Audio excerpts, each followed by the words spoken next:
We talked about the elasticity in phase field crystal yesterday, especially if you try to squeeze the crystal, then you are going to see the elastic energy in PFC will increase as the strain squared. That's the typical linear elasticity behavior you would expect from the phase field crystal. But we also talk about there will be a change in this wave number, preferred wave number, or the lattice spacing in the phase field crystal model. And the idea is being that depends on the parameter you are choosing. For example, what's the pair of this epsilon and psi bar, right? If you choose it really close to the, let's say, the solidus line, or if you choose the parameter that's really deep away from the solidus line, then you are expecting the unstable band of the wave number is going to be quite different. If you are really into the solid region, then you are going to excite a wider band of the unstable mode, right? So in that case, you are expecting a stronger nonlinearity in the PFC solution. So because of that, I'm showing you here two cases. Is that I'm fixing the epsilon to be 0.1, but I can change the mean density, right? So we know the solidus line, the mean density for epsilon equal to 0.1 is roughly negative 0.196.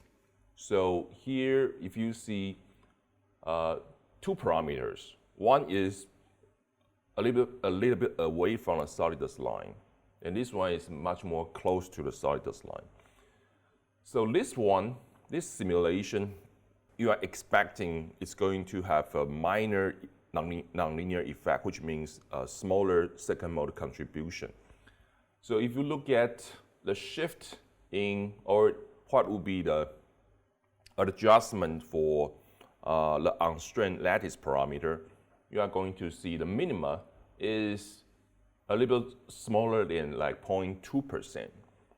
But on the contrary, if you are really deep into this solid phase, right, you are seeing that the preferred wave number is being affected more, right? It's actually a little bit larger than 0.2%.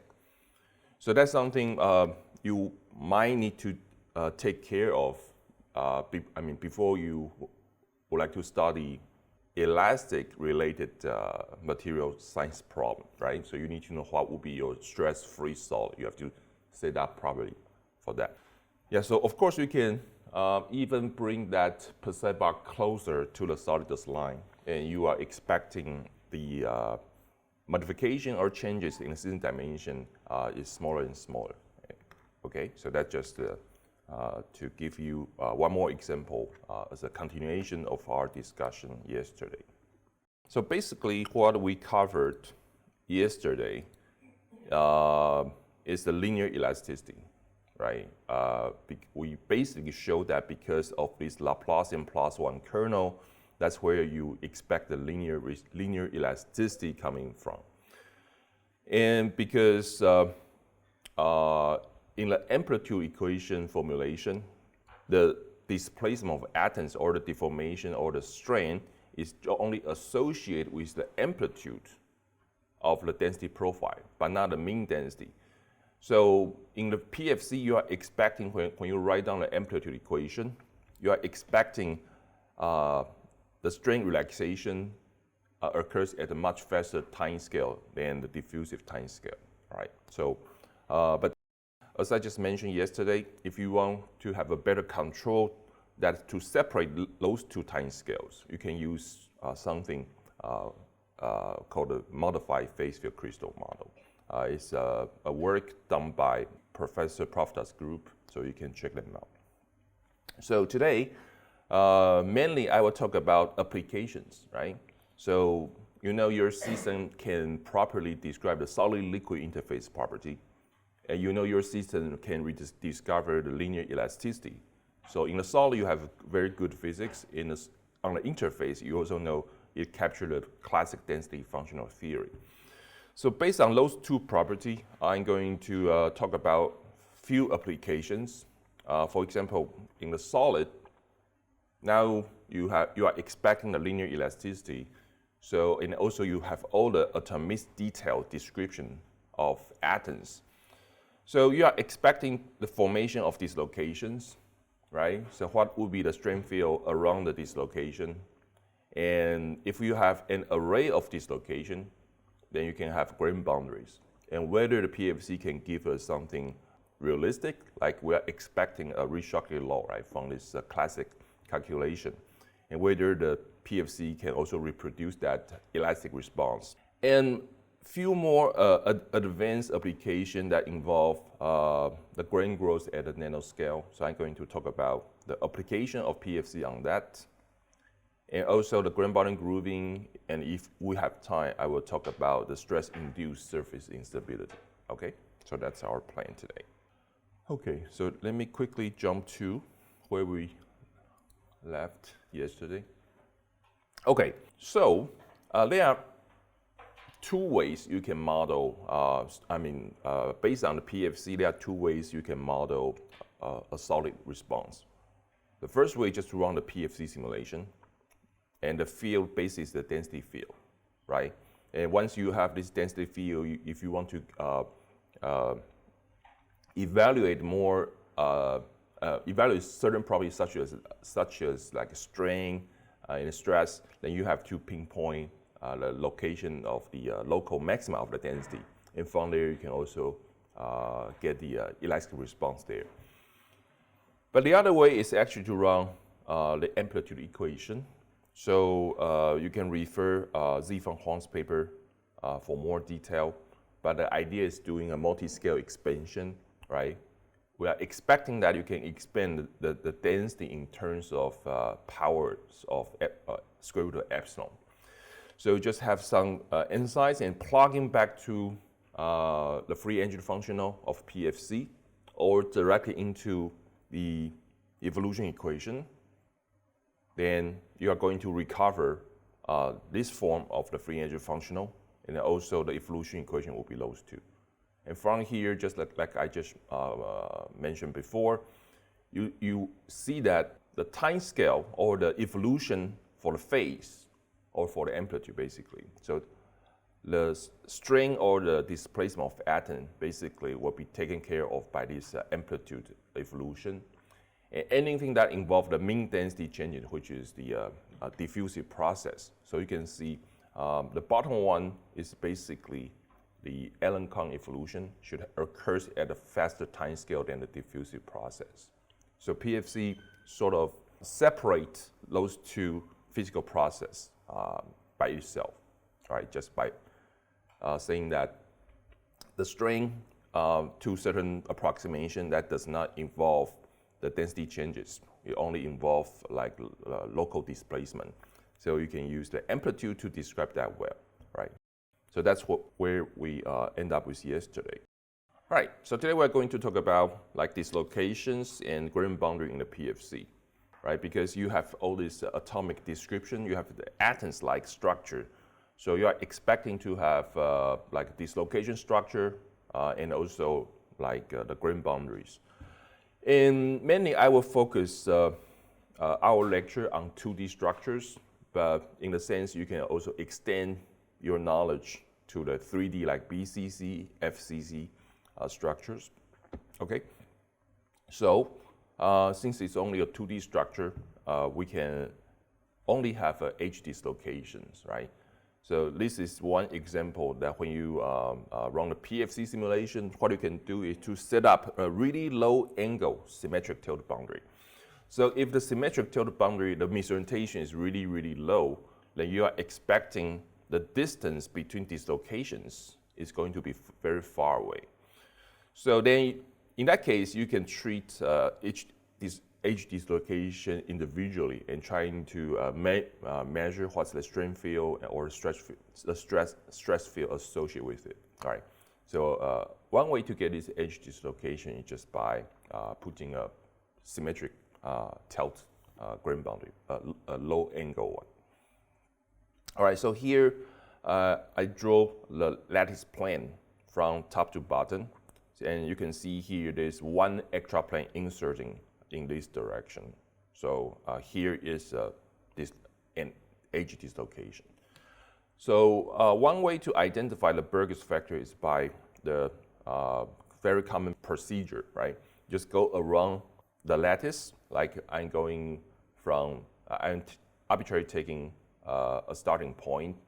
So I'm going to go around this hexagonal lattice. In order to actually going back to the original point, I have to go along the 6 side, and for each side, I always go across, let's say, 3 lattice spacing, right? I'm going from 1, 2, and 3. So here I'm going to do the same thing here, and same thing here, and same thing here. But in the end, because of this dislocation, right? Because this extra plane inserted, you are not going to complete that loop. So whatever left here, you connect the starting point to the end point. That will be the Burgers factor associated with this edge dislocation. And also we use the symbol like this to indicate there will be an extra plane insert from above. Okay? So from the, yes? The yellow, I mean the shade over there, what is the exact difference between the location besides the regular density? Oh, the density usually, if you really, for example, you do some filter to get the local mean density, the density is going to be lower than the solid density. In a sense, because it is a defect, right? So if you think PFC as the time average MD, then you are expecting there'll be, in average, less atoms around it. So in time average, you are expecting a lower density around the dislocation. Okay, so in the classical linear elasticity theory, you're just saying, okay, there is a jump in this displacement because you are inserting one Burgers factor at origin. Then you can write down what's the corresponding displacement field, and from there you can take derivative to get the strain field, basically. Okay. So before I draw anything, we are expecting that since the PFC obeys the linear elasticity, then we should expect a good agreement between the classical theory and the PFC results. So my student just basically run the PFC simulation and also the amplitude equation.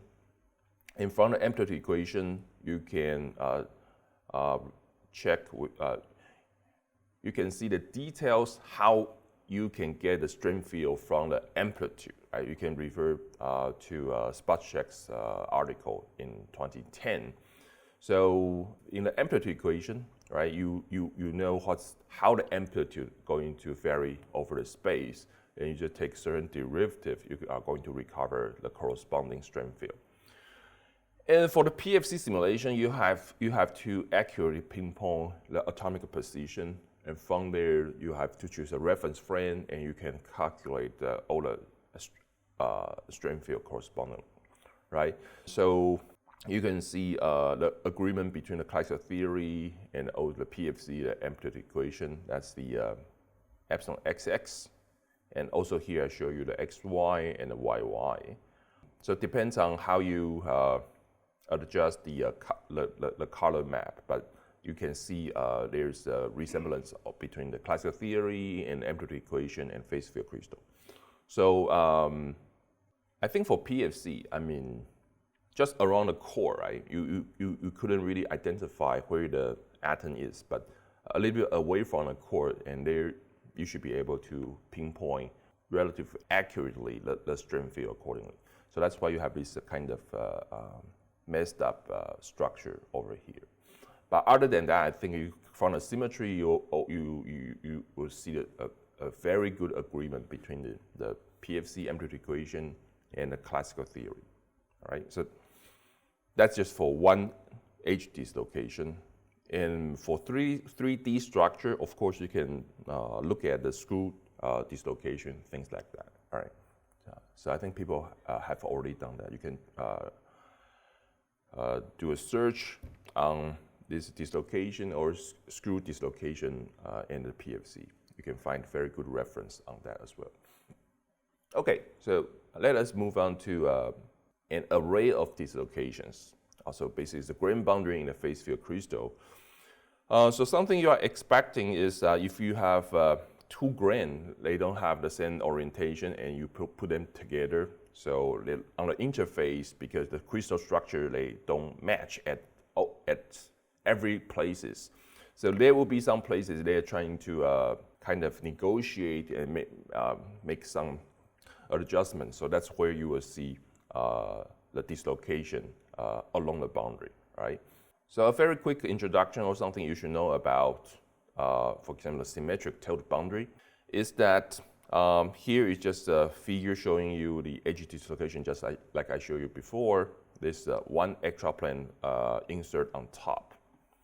And you are expecting there is a relation between the Burke's factor and the misorientation of the nearby grain, and also the spacing between these locations, all right? So which means we know what's the Burke's factor, but there is a specific relation about the spacings between the dislocations and the misorientation of nearby grains, right? So very simple way you can understand this relation. So basically saying that the distance between the dislocations is proportional to the Burke's factor and inverse of the misorientation. So if you have almost a very, very small misorientation, so you are expecting the dislocation between, the spacing between dislocation is going to be huge. So one extreme example is it's just a single crystal. So theta is 0, then you don't expect, there's a finite distance between dislocations. But as you increase the misorientation like to a very relative high value, so in order to sort of match those two nearby grains, you are expecting a much messier configuration, which means more dense dislocation density, right? But one simple way to understand this relation geometrically is just to start with this kind of figure, right? So you know, if there's no extra plane, so basically you will have a single crystal. But because you are forcefully inserting something extra into the upper half of plane, so the nearby lattice will be squeezed out, right? So because the insertion of this plane, so everything got expanded a little bit. And that expansion should correspond to a certain angle. For example, if I just insert the Burke's factor very frequently, so I'm expecting very frequently I'm getting something extra, so that's going to expand the lattice more. So you can imagine if the spacing between these locations is such this distance is d, so every time I start from here, and when I encounter the other Burke's factor, I'm expecting this one extra plane inserting here. So which means the nearby crystal, the distance is going to be expanded by a distance of b, right? So if I take in the bottom Burke's factor as the origin, and when I go along the y direction, I'm expecting the lattice plane is being expanded by a distance of the Burke's factor, right? So if the dislocation distance is really far away, you can see the angle here should be small. On the contrary, if B is much closer to each other, then the angle will be wider. So here you can easily see that the mathematical relation should be half of the misorientation is from this right triangle relation, right? So if the angle is really small, then that should corresponding to, or the sine or tangent theta over 2 should equal to b over 2 divided by d. So which means this side divided by the distance of spacing. So you cancel those two out, you recover this relation. But quite straightforward or intuitively, you are expecting, if the misorientation is high, then you are expecting a shorter distance between these locations or higher dislocation density. Okay, so here is the PFC simulation, right? And according to how you set up your reference frame, or what would be your stress-free triangle lattice, the alignment of that. So even I was rotating the nearby grain by plus or minus 3 degrees, I can have different structures on the interface, okay? And because there's an interface, then you can determine what will be the surface energy for different misorientation. So once you have measured that energy and make that as a plot for different misorientations, and you can fit with this Ricciardi law. Basically, it is a function of the misorientation and contains roughly two parts.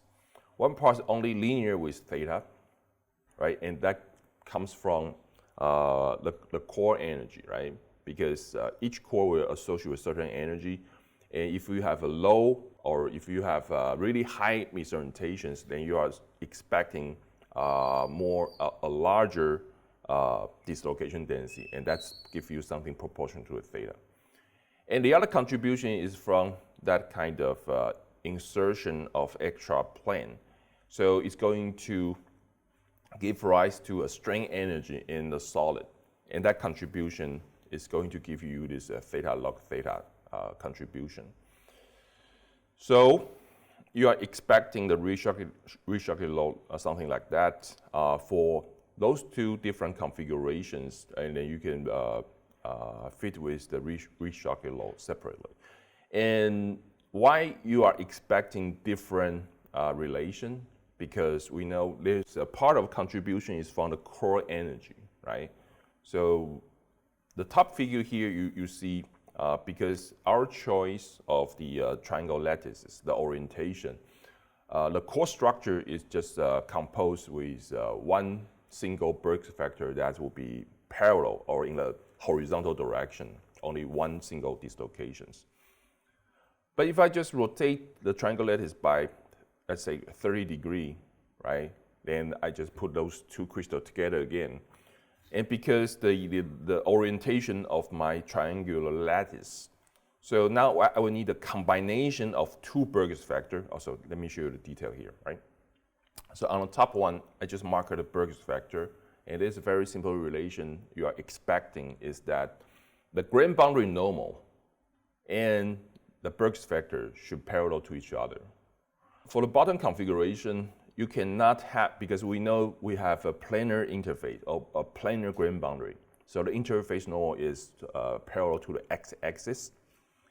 But you cannot just pick one of the Burke's factor and say, okay, the grain boundary just formed by one Burke's factor, because you will see that Burke's factor will not be parallel to the grain boundary normal, right? So you will need a combination of two Burke's factor. So that's why you have this kind of core instead of the top figure just formed by a single Burke's factor. So since you are expecting a different core structure, so in the Ricciardi law, the core energy will be different. So that's why you are expecting a different Ricciardi law relation just from the PFC. And also, that should be something you are expecting from this atomistic simulation as well, right? Okay. So since like, if you really carry out this calculation for the grain boundary energy, you can even compare you can use the expected Burke's factor for the single crystal, right? We know that should be some coefficient times the amplitude square.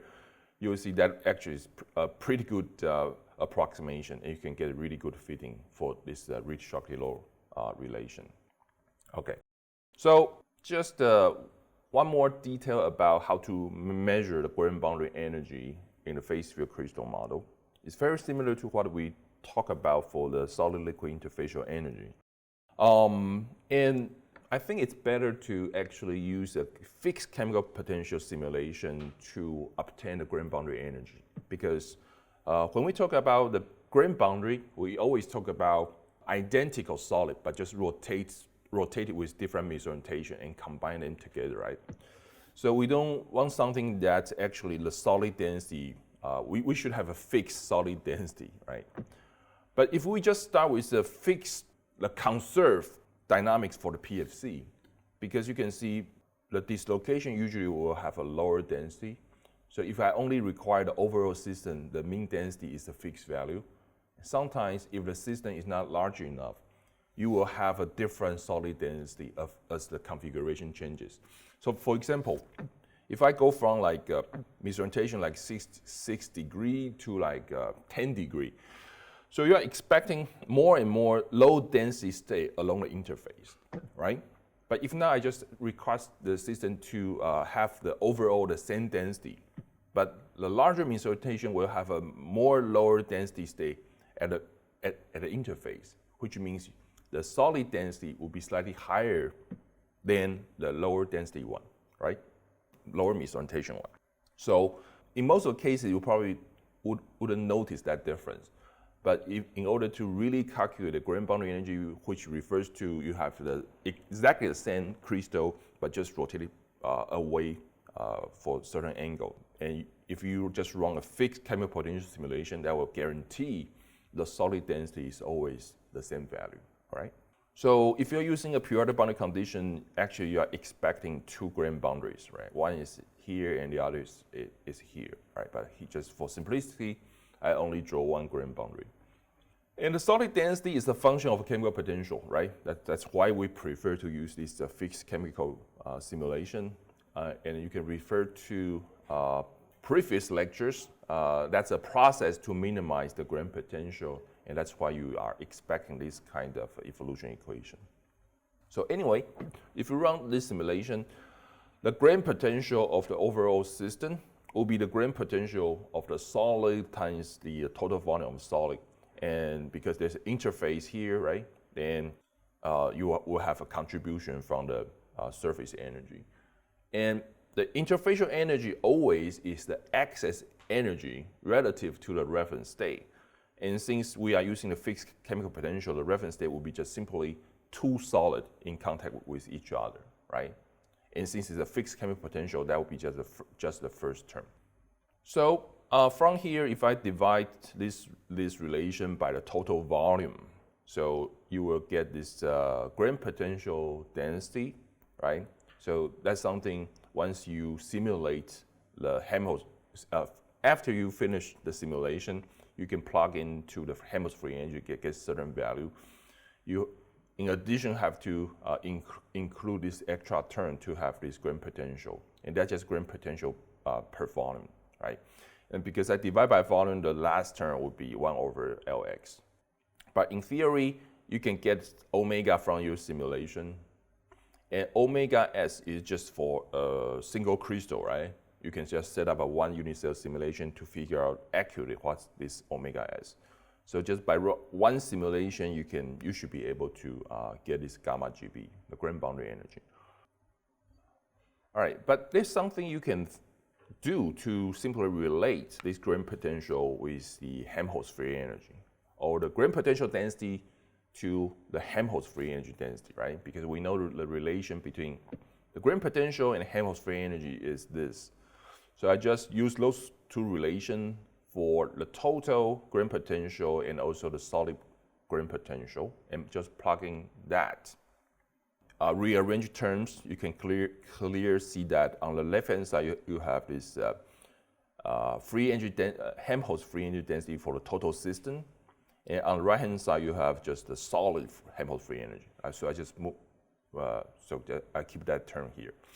I can collect those two terms that associate with the chemical potential and just throw that to the right-hand side. So that's the relation you are expecting to get.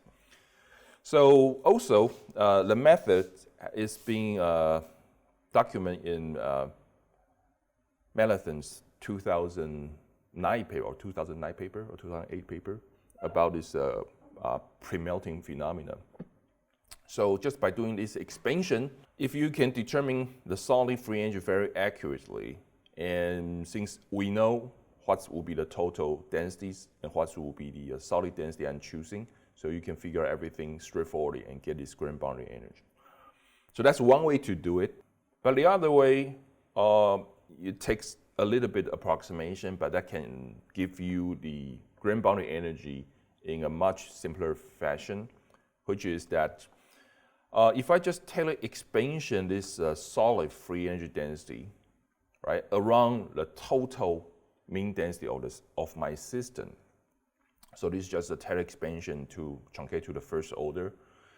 And if the system is really extended, then the mean density and solid density should be very close to each other, right? Because the grand boundary region, relatively speaking, should be very, very small. So that's why we can truncate the tail expansion just to the first order. And you plug in that, the solid Helmholtz free energy density here, then, right, so here just a simple manipulation, right? And those two terms, if the solid density and the mean density are really close to each other, you can further expand this chemical potential. And you will see what's left here will be a higher order term proportional to this difference square. So if the system is large enough in the sense that the solid density and the mean density is not that different, then this relation simply becomes the F equal to the solid density plus gamma GB over Lx. So in a sense that what you can do is basically to run your bicrystal, this kind of bicrystal, with different size of Lx, right? But every time when you run the simulation, you just have to make sure that you are always run with the same mean density.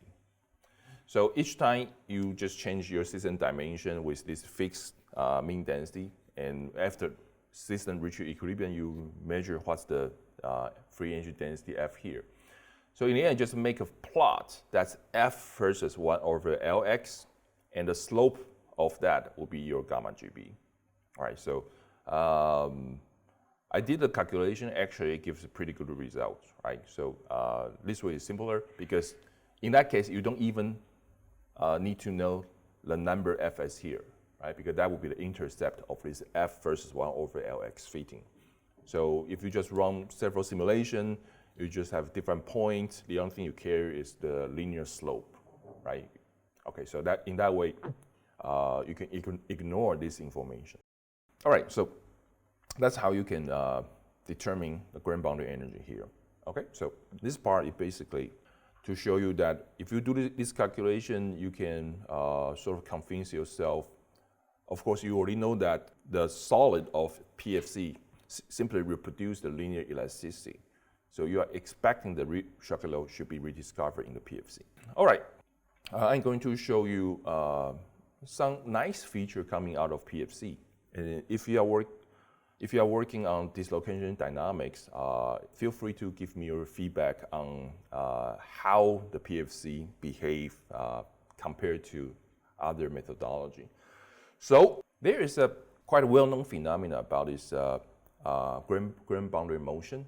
So like John Kahn in 2004, there's a paper discussed about this couple motion of grand boundary and the tangential motion of the nearby grain.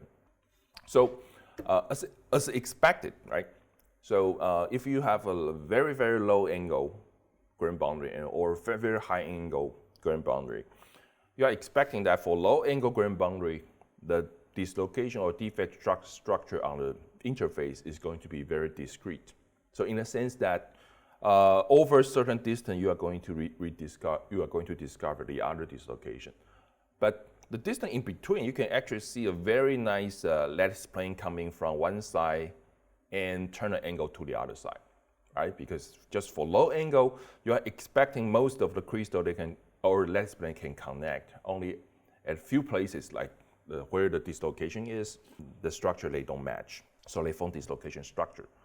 But as the misorientation starts to increase, then you are expecting the core, the distance between the dislocation core gets closer and closer. And to a certain degree, they become so close to each other, you don't really see that discrete structure. So that's the case I refer as the high angle grand boundary. Okay? Now you are expecting, if there's a motion associated with this grand boundary, like if I'm going to move this grand boundary, right, to the right, and because that nature I just described, the continuation of the lattice plane from one side to the other side, you are expecting, if the grand boundary is driven to move by some mechanism, right, to the new places, you are expecting this extension of the lattice plane, right, and it will just turn to the other, turn the angle to the other side. Because you are expecting this kind of continuation of the lattice plane, you see the nearby grain, right, like the one on the right-hand side, the lattice plane has to move tangentially, right? So you are expecting the grain boundary is moving in the x direction, but the nearby grain should have this relative tangential motion due to this nature of the continuation of the lattice plane from one side to the other side. So that's something you are expect to happen. And from this setup, you can quickly determine what would be the relation between this movement of grain boundary and also the tangential motion of the nearby grain. Yeah, you can just simply look at the triangle here.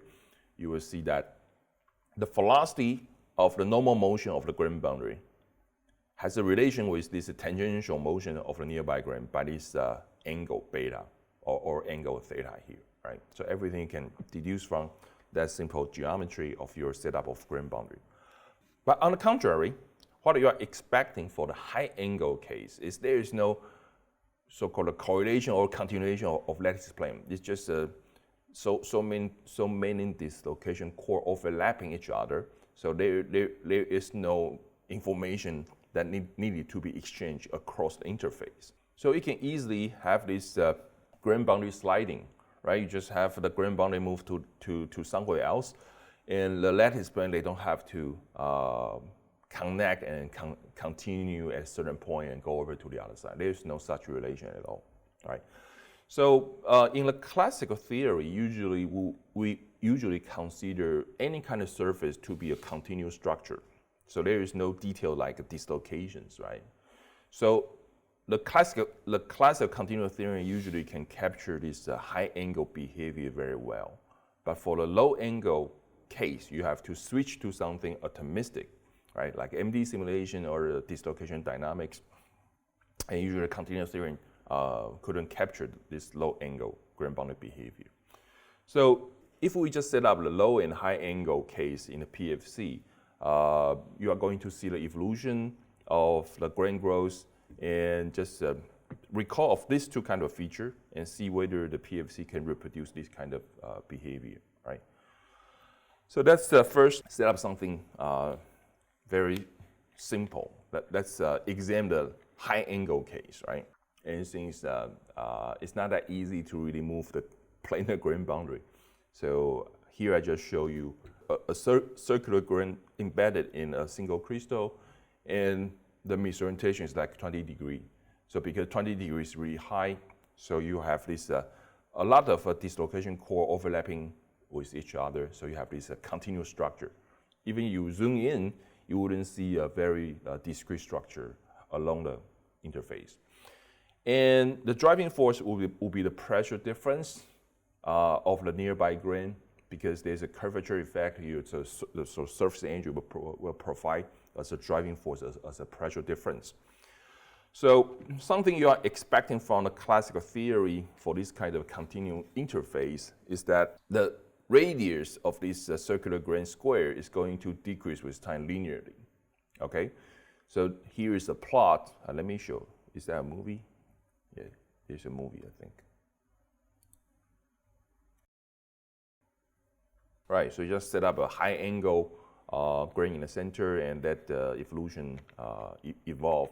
Then you measure what's the radius of the circular grain. You make a plot r squared over time. So it agrees well with the classical prediction, and we know there's a surface energy associated with this continued boundary, right? And for different curvature, it's going to drive the system. Will give the system different degree of driving force. So we are expecting this kind of behavior occurring. So that's the high angle case, in which something you always see in the continuum theory, right?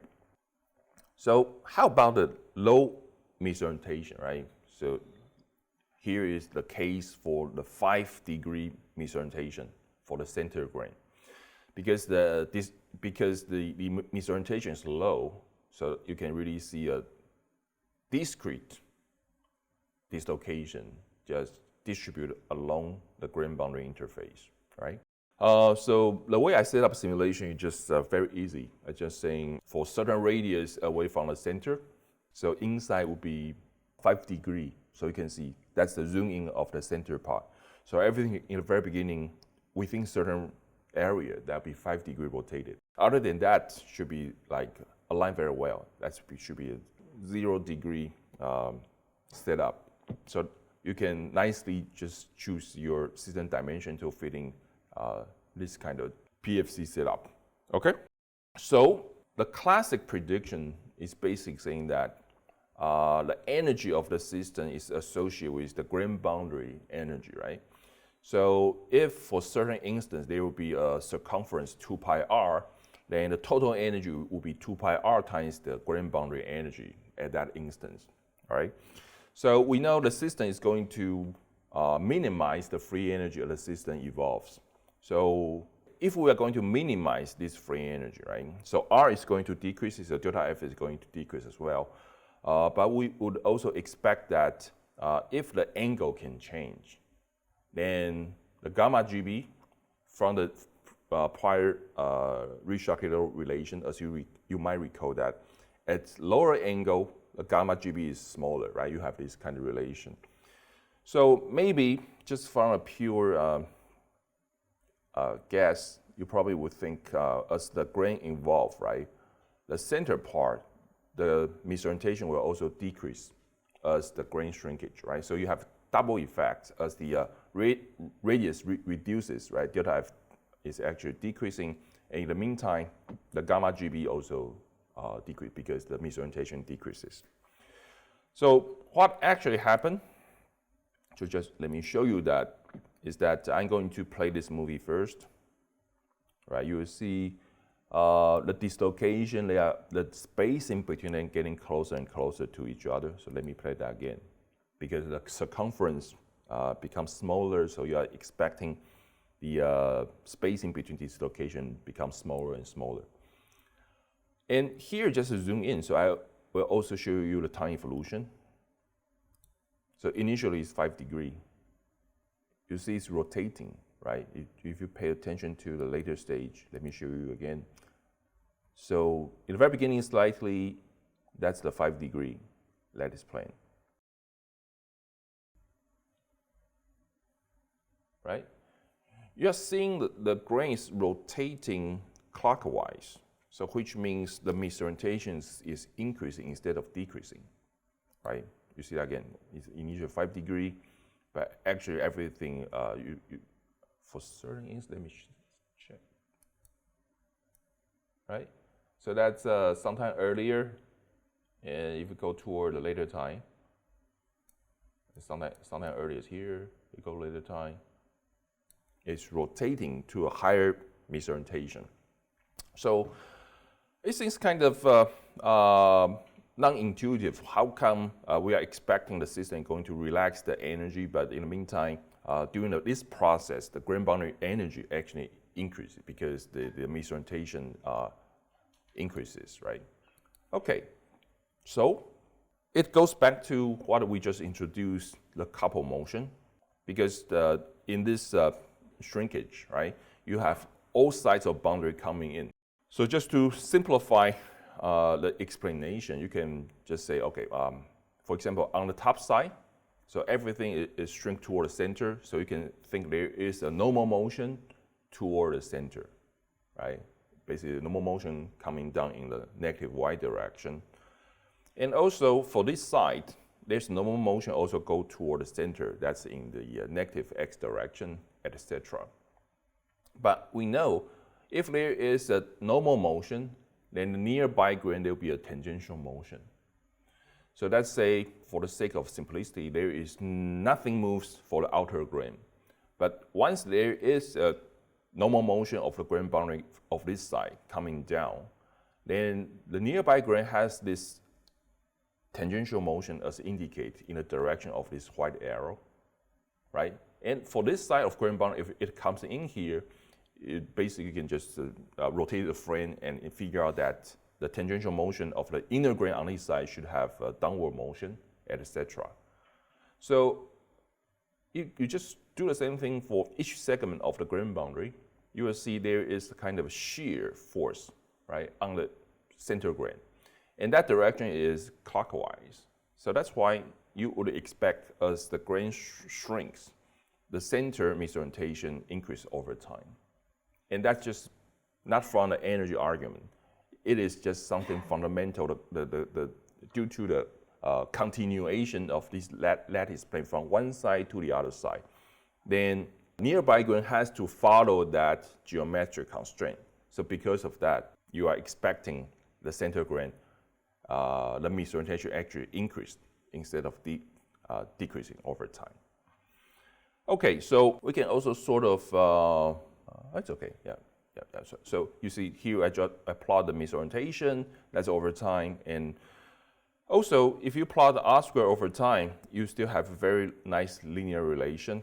And that's something Conley Taylor have carried out the theoretic prediction, also predict there's a linear relation decrease over time.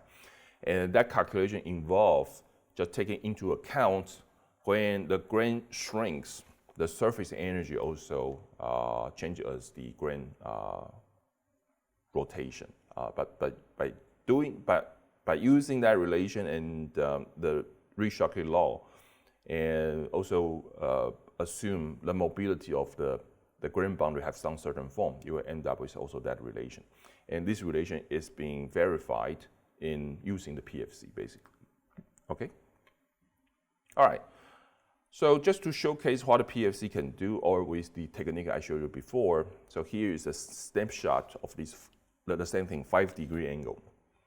So for each instance, right, you can use the technique we just introduced to pinpoint the atom, the location of atoms, right? So you can transform from this density field to actually to pinpoint where the atoms are. And from there, you can do the strain calculation, stress calculation, things like that. And you are expecting that there will be an interaction between these locations, right? Because if there's a strain field and there's a dislocation, then the dislocation is going to be driven by that strain field. And you can also show that that's also the driving force that drives the dislocation all coming toward the center. And the white region is because it's not that easy to really pinpoint an atom. So, but roughly you can see that's where the dislocation are. So you just do that frame by frame. You can also work out the trajectory of the edge dislocations, right? So here I also mark the Burgers factor for each edge dislocation and its trajectory over time. All right, so you see pretty much some of them will do just simply climb, and some will be glide and plus the climb together. And the reason of those kind of a very simple radial motion is simply because for the local segment of grain boundary, the composition of the Burgers factor has to be parallel to the grain boundary normal. And because of that strong constraint, each dislocation is going to be forced move either to climb or to glide over the lattices. Okay, so what we are getting here is that clear is going to follow the couple motion. So there will be a very nice relation between the radius of this circular grain and also the misorientation of the center grain. Okay, we know the center grain and misorientation is going to increase over time, but the radius is going to decrease over time. But the product of R theta is always a constant, right? And that's something we have seen in the PFC. And here is a very quick derivation or understanding of it. So everything, because the only physics or the only geometric constraint here is the couple motion. Once there's a normal motion of the grain boundary, then there's associated tangential motion. So just take the very simple example, assuming that it's actually a circular grain boundary. So the tangential motion will be the R theta dot, right? But at a fixed radius, so it's R theta dot. That would be my tangential velocity for the center grain to rotate. Will be equal to theta times the normal motion of the grain boundary. That would be R dot. But since I know R decreases over time, so there's always a minus sign in front. So for the same amount of time passed, this relation is simply d theta over theta equal to minus dr over r. And you integrate have a log relation on both sides, and you just move whatever on the right-hand side to left-hand side. So it basically saying if the system follows the couple motion, especially that's something we expected for the small misorientation, then r theta should be always a constant, right? So here is a plot. If we just carefully measure what's the radius and the misorientation, do the product over time, so that's the PFC result, right? And of course, you can start with this couple motion and to end up with this conclusion.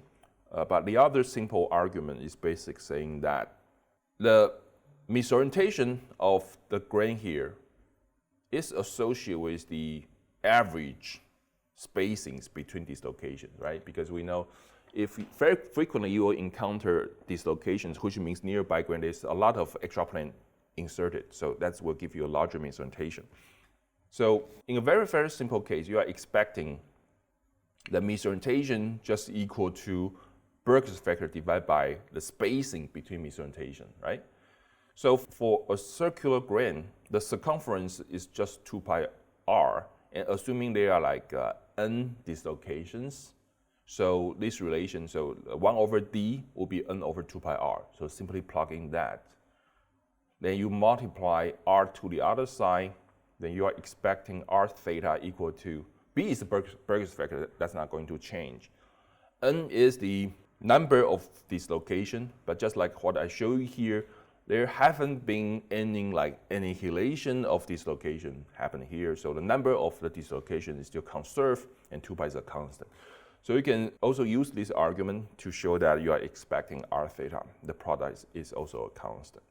Okay, so here just to showcase that the PFC seems to be able to capture the couple motion pretty well, right? And without really extra efforts, you just cut the center grain, rotate, and let the system evolve. And the dislocation just obey this geometric constraint that is supposed to be. Here, as the size becomes smaller, the dislocations which are diagonally opposite to each other should attract, right? Yes, that's right. They should annihilate, and so there is a point where they should break down. Yeah, that's right. There is a size. Right. So that only works if the number of dislocation does not change. Yeah. But from here, you can actually see a very late stage. Number of dislocations. Yeah, you can see all the annihilation. Let me just, but very quickly. So I don't know whether we have that frame. You see they all come in? Yeah. But everything just have very quickly. Yeah. So here you already see a lot of annihilation coming, right? But later I'm going to show you a detail of some other case. You can actually see that dislocation reaction and dislocation, they are switching places and they also get annihilated. Okay, so we have seen this low angle and high angle case. But of course, what would be interesting is to test something in between, right? Is there a sharp boundary that, is there a sharp threshold of misorientation? Above that will be high angle and below that will be low angle. Unfortunately, the answer is no, because for the intermediate misorientation, like in this case 10 degree, we discovered something very interesting, right? We are seeing this faceted and defaceted transition. So in the very beginning, we have this very rounded, right, shape of grain boundary. That's a defaced state. But as time evolves, you are going to see this rounded shape become hexagons. And from that hexagon, it's going to become rounded again. You'll see that repeatedly. So let me play that movie. You see, it's trying. It's a hexagon now. It becomes rounded and repeat that process. And in the end, you also expect to see a lot of dislocation, annihilation happen over here. So that is something interesting to understand what happened here, right? So what caused this facet-defacet transition? So that's one of the example what you can do using the PFC. So let's look into the details. So let me just draw, maybe here's just a quarter of my configuration. And I mark the Berger's factor of the each edge dislocation, basically.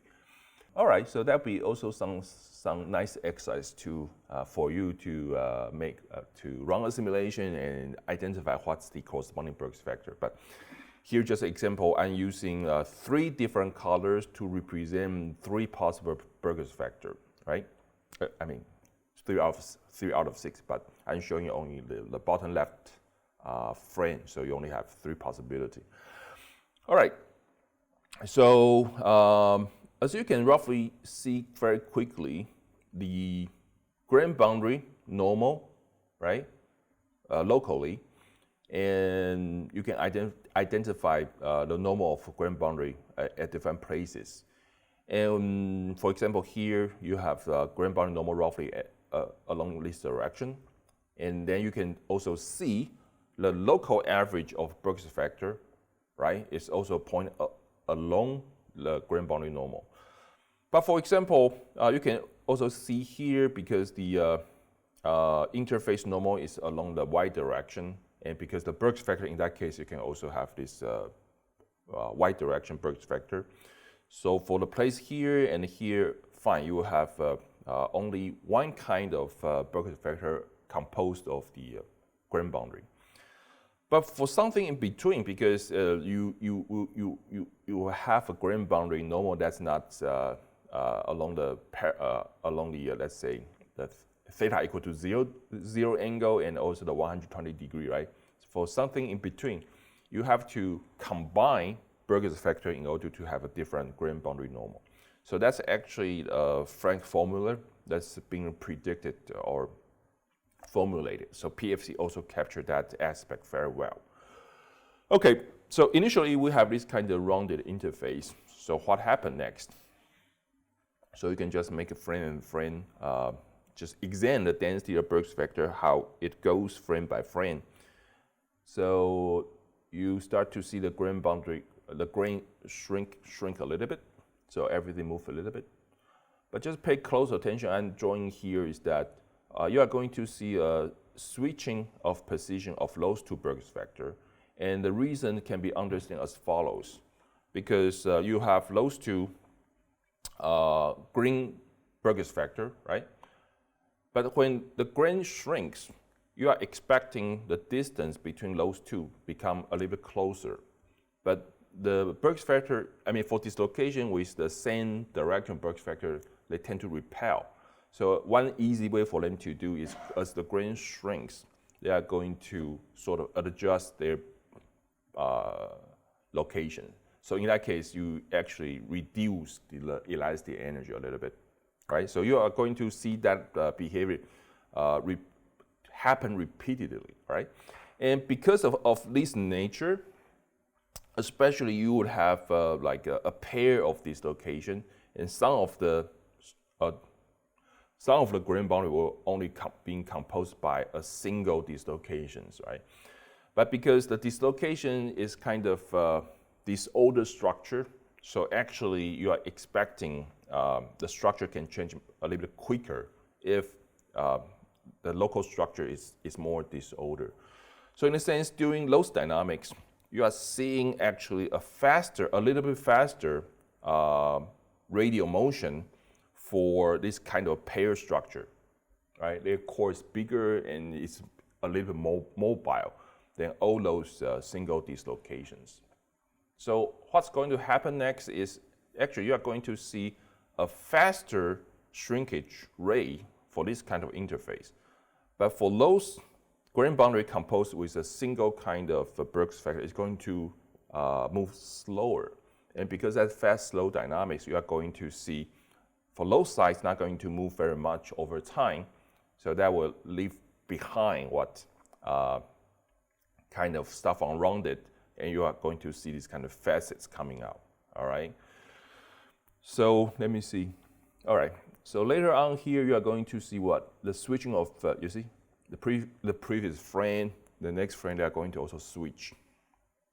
And also, all the time you see those kind of switch, you are going to see a more pronounced radial motion. So you see for low three Brooks vector or dislocation, they don't actually change their position as much as others.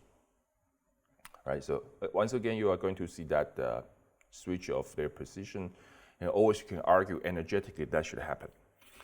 All right, but towards a certain point, right? So you are expecting that previously you don't see, always the yellow Brooks factor and white Brooks factor, they are separate far away. So let me go back to the previous frame, right? Because due to the requirement that the normal of the interface normal should be parallel to the local summation of Brooks factor. So that's why you don't expect to see the mix of this the white and the white and yellow basically. But as time progresses, right, you're seeing all kinds of movement. But to a certain point, you're going to see, not white, I'm sorry. No, let me see. Yeah, actually should be white. Okay, yeah, this one's white, yeah. So they switch places. So here I'm marking the vertical one as a white one, and this is a yellow one. And you can have this kind of dislocation reaction, right, by adding up those two cores and give you just single core, and that would dramatically reduce the core energy, which is the system preferred to do. So till this moment, you start to see these facets here, right? Because by doing so, you eliminate most of this single dislocation configuration, right? But to this point, so you start to have these facets already. But what happens next is once you have those two kinds of dislocation recombine, right? So they get rid of two cores and just form a single dislocations, it's going to reduce the energy dramatically. Oops, what happened? Oh, I don't have that frame. But so what is going to happen is that you are going to see, because of that combination, and this interface is going to resync a little bit more. So that will give you the rounded configuration again here, right? So that's how we comprehend this facet and defacet transition. Yeah, I should show you the next frame, but I don't have it here. All right. But from here, you are seeing very reasonably the dislocation is being driven by the stress, basically, right? You have those kind of configuration, and the dislocation, they all move in, they change the spacing, and because the spacing getting very close to each other, you are expecting the switching of places, and to certain point, if they can react and reduce the number of these dislocation, which means they can release the elastic energy much more effectively, that's something they will do, right? So you are seeing this kind of dynamics. Right, so let's go back to see this one. So certain understanding of the system, let's show the movie again, and to see whether you see that recombination and facet-defacet transition occurring. So you always see this kind of tangential motion of the dislocation changing places, and to a certain point, they will react and form a new dislocation. Okay, something else probably we can also verify is that basically we are telling you that the Frank formula is the relation that predicts what would be the sum of. So if you are picking a grand boundary segment, let's say the planar grand boundary here, right? So that will be my R. And L is the axis where how you rotate two crystals, right? So in this case, L just in the Z direction. So this relation just simply saying that you are expecting the sum of the Burgers factor and the segment of grand boundary should fulfill this relation and times this misorientation.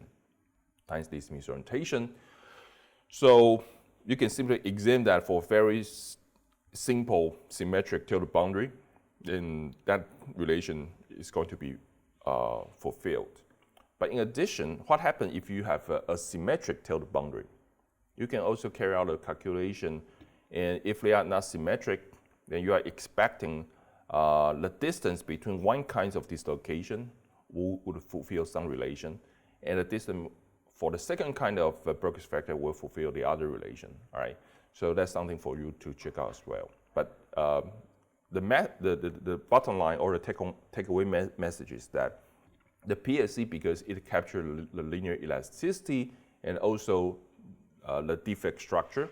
So you are expecting if the system reaches the mechanical equilibrium at all time, all sorts of geometric constraints should be fulfilled. Okay, so let me show you one more example. Is that instead of setting up a bicrystal, you can also set up a 3-grain system. So it's quite similar to the system we had before, but now what we can do is first we set up a bicrystal, the top half and the bottom half. It's just a bicrystal, right, with these theta plus minus 5.2 degree. Then from there, I can cut the center grain, and just saying for the center grain, I'm going to, for this region, I'm going to set up with a different angle. That will be 0 degree. So in that case, you can have, for the center grain and the upper grain, the misorientation will be 5.2 degree. And also for the center grain and the bottom grain will be the other 5.2 degree. But for the top and bottom, will be the bicrystal with misorientation like 10.4 degree. All right? And this is one simple system that you can study what happened at a triple junction, because for bicrystal you don't have triple junction. So this is one simple system you can set up for investigation of the triple junction dynamics. Okay, so you can ask few questions: is whether we are expecting a similar grain rotation for this kind of setup. Whether so let me play the movie first. So whether the center grain rotates, and the other is how come you have this grain boundary wiggle over time, right? So you see it bends down and goes back, and it bends down up and goes up and down, right? And toward the end of simulation, the center grain just finished. So first question we can ask is whether we are expecting the center grain to rotate or not. So the previous bicrystal simulation, we are seeing the center grain is rotating to a larger misorientation that will be corresponding to the black line. But now we have this kind of configuration, and we see no grain rotation at all. And the reason is quite straightforward, is that if we do a similar analysis, saying that for the top half of the grain boundary, they're moving downwards, then there will be a shear, or let's say the shear will be something going to move the nearby grain to the right-hand side. But for the bottom half of the grain boundary, when it moves up, you are expecting a shear force also is moving the grain boundary toward right. So there is no net shear, but there is a net force to move the center grain toward right. So instead of grain rotation, we are expecting a grain translation. So which means you are expecting to see the atoms at the center is going to like a treadmill, right? It's going to move and move slowly toward right. And that's something unexpected, but we are going to talk about that detail later. So first few things is that you can use the technique we introduced to pinpoint the location of atoms, right? And from there you can calculate where is the dislocations, right? So that marks the position of dislocations over time. So they all just move in the vertical direction before there's any annihilation occur at the triple junction. Before that, I mean, it seems like dislocation roughly move parallel to each other, right? Okay. If you measure what's the average spacing between the dislocation, it's roughly a constant, right? Because if the center grain, there's no rotation, which means it will remain 0 degree. But for the top and bottom grain, it will be plus minus 5.2 degree. And we know the misorientation and the spacing between dislocation have a very unique relation. So since there's no change in misorientation, then we are not expecting to see the spacings between dislocation change over time. So I'm plotting both the upper and lower grain boundary, the spacing. You are roughly seeing a constant over time, just right before any annihilation of dislocation occur. All right, so here just a movie just to really show that you can see the center grain is being translated.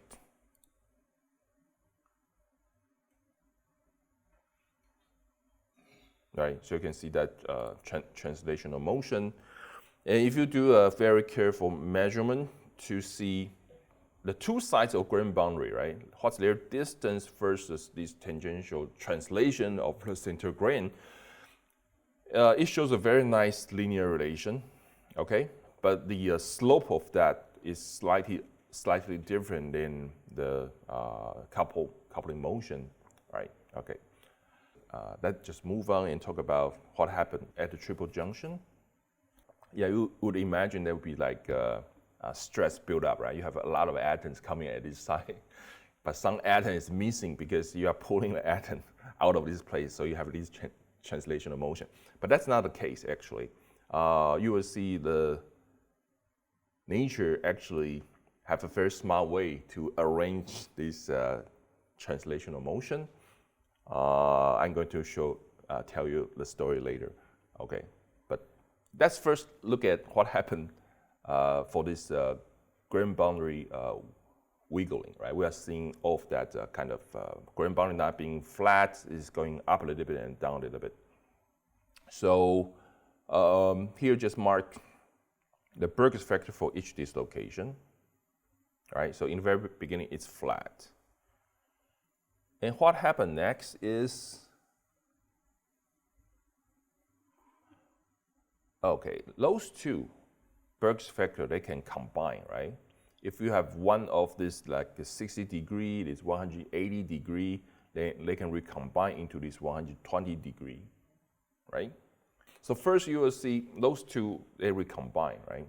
So it's going to be just one orange Burgers factor.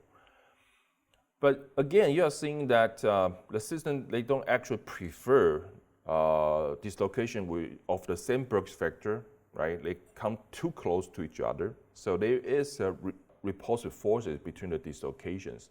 So what they are going to do is going to switch the positions with nearby Burgers factor.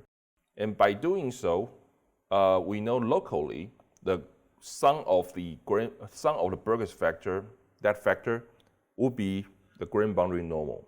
So by just simply switching of that, we are expecting roughly locally here, right? Because you have a more 120 degree Burgers factor composed of the grain boundary here. So that's why you are expecting this kind of wiggling. So first you have this recombination. So you are at triple junction, it's like a sink, is going to reduce the number of Burgers factor or number of dislocation. But once you change the contents of the dislocations, right, it's going to have this geometric constraint saying that you cannot form a horizontal grain boundary anymore. So that's why you are going to see a different normal of the grain boundary over time. And similarly, you are going to see a lot of different combination at a later time. So those events will keep happening. So you have this wiggling over time when it decreases. Okay, so but here just to show you that what you can do with PFC. If you are working on like dislocation dynamics, PFC might be a nice way to use it to study material aspect of the problem. Okay, so let's talk a little bit about the grain translation, right? So it seems like we're expecting there's like atomic flow keep coming at this triple junction here.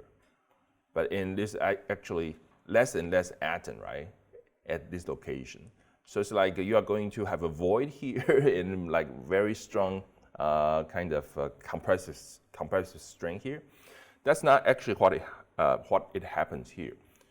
So in 2016, McReynolds and me and Peter Voorhees, we expand on this work and trying to figure out what happens on this dynamics. So this, if you are interested in more detail, you can refer to this 2016 paper.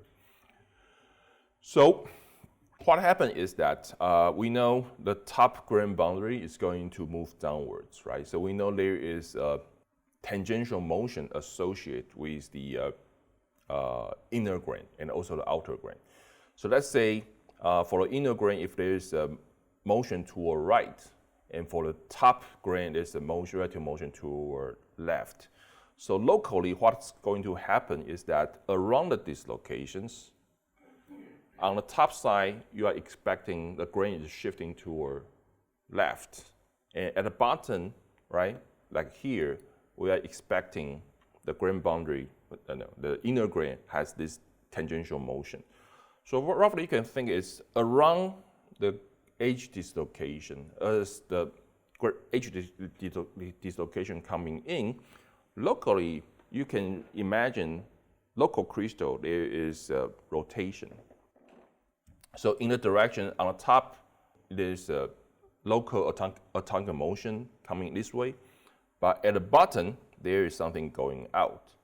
So in the very beginning, we kind of worry about how can we comprehend they are like atomic flow coming to the right-hand side.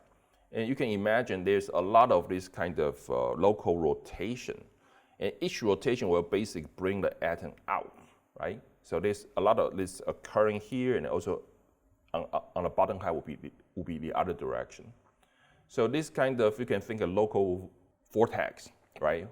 And everything when it swings by, it swings atom out, it also swings the atom out. So that's actually consistent with the picture of this atomic treadmill going from the left to the right. And on the contrary, if we look at the rear side here, right, you also have this kind of local rotation motion happening. So that rotation is going to bring, right, the local atom in here, right? So always we're talking about this counterclockwise motion. And the counterclockwise motion here is going to bring the atom out, here, right? So there's a motion associated with that. But here, because that local rotation, that's actually bring the atom in here. So we are not actually creating or somehow something strange that happened. It's not. Actually, it's quite consistent. This kind of treadmill motion or grain translation can be explained by all this local motion. On the rear side, we have extra atom flow is being swing in, right?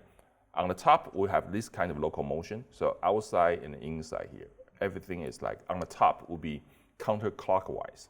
But at the bottom will be clockwise. So everything moves in around the dislocation, you are expecting this atom coming in.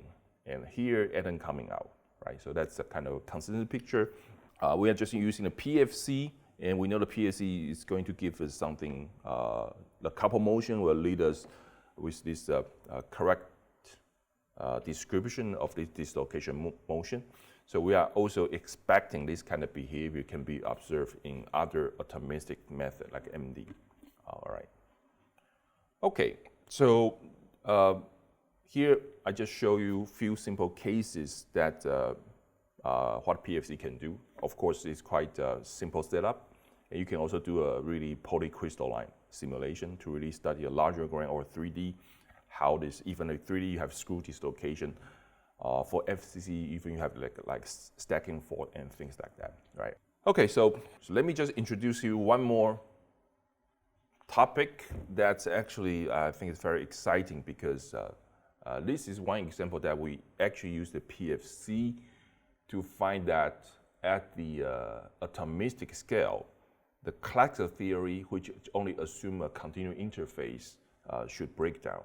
And there is the amendment to some classical relation, which I'm going to show you here. So the topic is about the grain boundary grooving, and here is the AFN image about magnesia polycrystal. So if you have a polycrystal, if you heat it up, you are going to see, due to the grain boundary nature, there will be like grooves along the surfaces, right? So that's a very classic material problem people are looking at. And one of the famous theory about thermal grooving is by Mullins.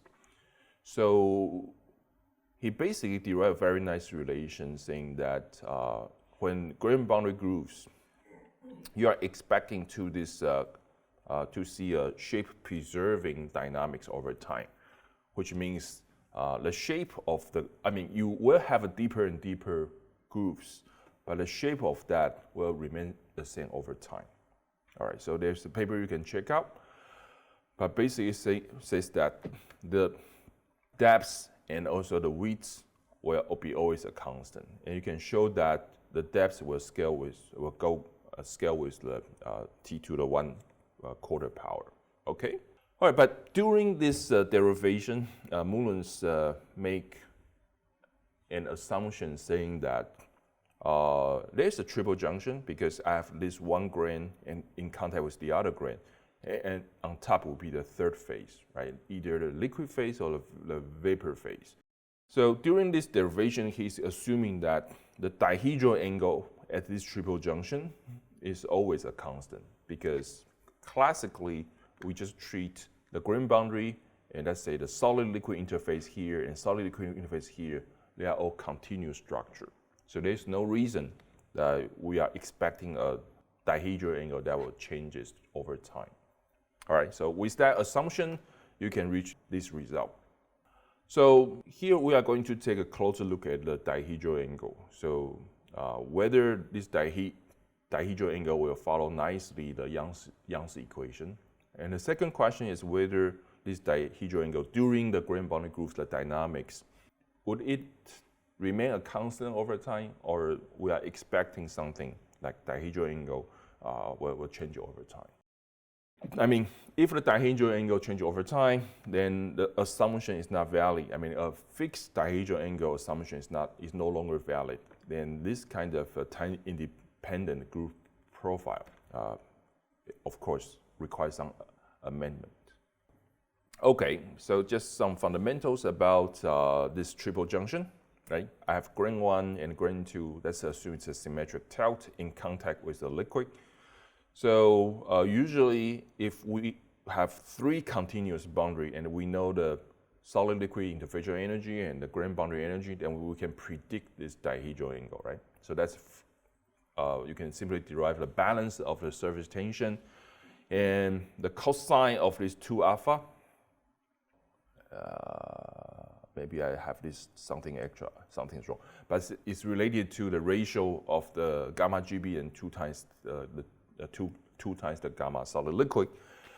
So you can imagine that you will have this dihedral angle only if the gamma GB is less than 2 times the solid liquid interface. So what we are expecting is if for a system, since we know the grain boundary energy, that's the black dashed line, is a function of the misorientation, right? So the grain boundary energy can change with the misorientation.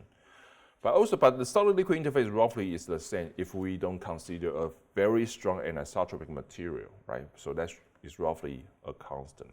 So at really high angle misorientation, where you can have a solid liquid interface, where the grain boundary energy will be much more energetically costly. But for the low angle, actually, as the system like to form the grain boundary. So what you are expecting at those 2 different regions is that for the low angle case, you can form a very nice dihedral angle here, right? You have a solid, then there's a grain boundary here, and solid liquid interface, and solid liquid interface. You can have a dihedral angle. But a high angle grain boundary, since twice the solid liquid, so on one side, grain 1, you have in contact with the liquid, but for grain 2, you also have in contact with liquid. But if twice the solid liquid interface is actually cost less energy than 1 grain boundary, the system will simply to have 2 separate solid, right? They're all in contact with liquid. So that's something you can immediately see in the PFC simulation. So only below certain mission, like low angle, you can have this grain boundary grooving happening.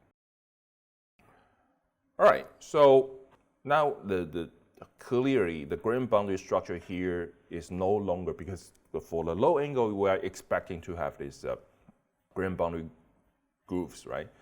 What happens if the grain boundary structure is not a continuous structure? What if it is a discrete structure? Would like the Young's equation, like this equation, still be valid or not? Okay. So that's the question we try to answer. So you can simply set up this kind of a PFC simulation. You have actual periodic boundary conditions. So along the x direction, you have repeated bicrystal, right? Theta minus theta and theta minus theta, etc. In the y direction, you have solid, liquid, liquid, solid, right? Again, so that's one simple setup you can use for your periodic boundary condition. And you can just let the system evolve and to let the system reach equilibrium. So from here, there's some technique you can use to determine what's this corresponding dihedral angle, right? So for different misorientation, you can measure this dihedral angle, right? So the result is right here. So that's the cosine of the dihedral angle over 2. Then that's the misorientation of my bicrystal, right? It's a plus minus theta. So the Young's equation basically simply take cosine alpha equal to gamma GV grain boundary energy divided by twice the solid liquid interfacial energy. So according to the classic prediction, the dihedral angle, the cosine alpha, should be somewhere here. But from the PFC simulation, we are getting a much lower cosine alpha, which means the dihedral angle is much bigger, much wider angle, and sometimes the difference could be twice. It's a huge difference. So how do we comprehend this result? So first, maybe a quick review of how we obtain this Young's equation. You can argue from the balance of force, or you can just argue with the minimization of the energies here. And here, the energy basically coming from like two parts. You have the solid liquid interface and also the grain boundary, right?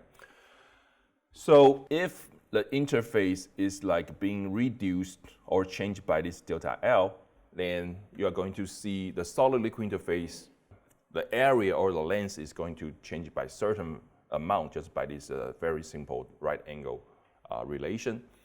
So the change in the free energy will proportional to the change on the grain boundary length. So you have this kind of relation. So minimize that with respect to the change of the interfacial length. And very quickly you can have that set doing the variation of that over delta L equal to 0 will immediately give you the cosine alpha has a relation between this gamma GB and the solid liquid interfacial energy, right? That's very straightforward. That's how you obtain this dihedral angle relation. But what happens if the grain boundary is a low angle grain boundary? So since our system setup is like a thin film, actually it's not like a semi-infinite solid. So for this kind of thin film solid, you can see that the width or the length of the grain boundary, right, is associated with the nearby misorientation. I mean, given the assumption that the number of dislocation remains the same. So here I have 4 dislocation on the grain boundary, here also 4. But when we talk about reducing the grain boundary length, when we're trying to carry out this variational principle, right? In the continuum theory, we reduce the length of the grain boundary, and we just change the length of either the solid liquid or the solid-solid interface. There's nothing else. But actually, for the low angle grain boundary, when we saying that suppose there's a change of the length of the grain boundary, for example, if the grain boundary length reduces, it's actually associated with the smaller distance between dislocations, right? But we know that distance is associated with the misorientation of nearby grain, right? So here is just one exaggeration saying if the interface width or the interface length is being reduced dramatically while the number of dislocation does not change, you are going to have a very different misorientation before and after by just reducing the length of the grain boundary. So when we do the variational principle, we should take into account that not only the length of the grain boundary changes, but also the misorientation changes, right? And for different misorientations, we are expecting the grain boundary energy also changes with the angle, right? Because the grain boundary energy typically increases as the misorientation increases. So here, just a simple argument, assume that if the number of dislocations is conserved, you are seeing the change of the spacing between these dislocations, and that change is going to tell us how much the angle or the misorientation of nearby grain is going to change as well. So immediately we can amend that free energy variations as we reduce the length of the grain boundary, right? So we have the same thing, we are expecting the energy changes from because the reduction or change of the grain boundary length. And that's also going to give me the same contribution due to that changes, the length of the solid liquid interface, the length is going to change as well. But now in the meantime, when we reduce the length of the grain boundary, in a sense, we are also changing the grain boundary energy due to the Ricochet law. So we should also consider one extra contribution from the gamma GB. The grain boundary energy should also change due to that changes, due to the change of the grain boundary length. And we can do the same thing, just saying if delta F over delta L equal to 0, then immediately we are getting one extra contribution. So instead of cosine alpha equal to gamma GB divided by twice the solid liquid interfacial energy, there is a correction in the denominator. You should divide by how the grain boundary energy changes with the misorientation times this misorientation.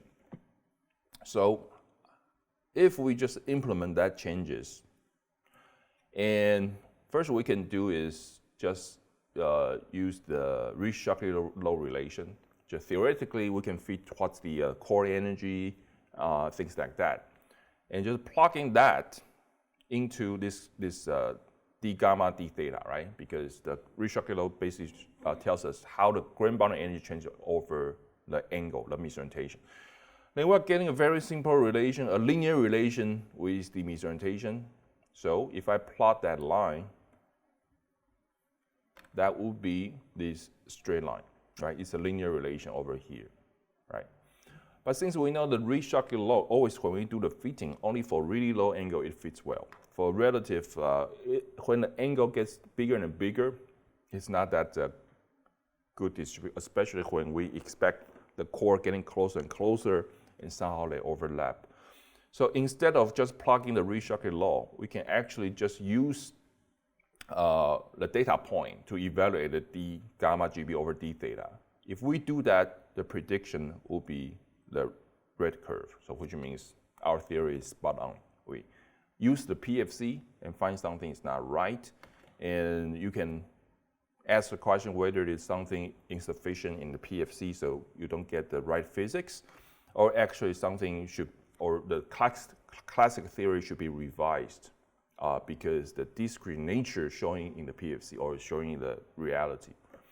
So this is the joint work with the Professor Gururajan and also two of my students. So if you want more detail about the kinetics, right? We just talked about Mullen's assumption of this fixed dihedral angle and how that leads to a shape-preserving grain boundary grooving profile. So we don't have time for that. But if you are interested in that detail, you can check out how the dihedral angle is going to change over time. And the short story is that actually, in some cases, the dislocation is being attracted by the liquid. So most of the time, actually, you are expecting there's a very violent kinetics occurring at this triple junction.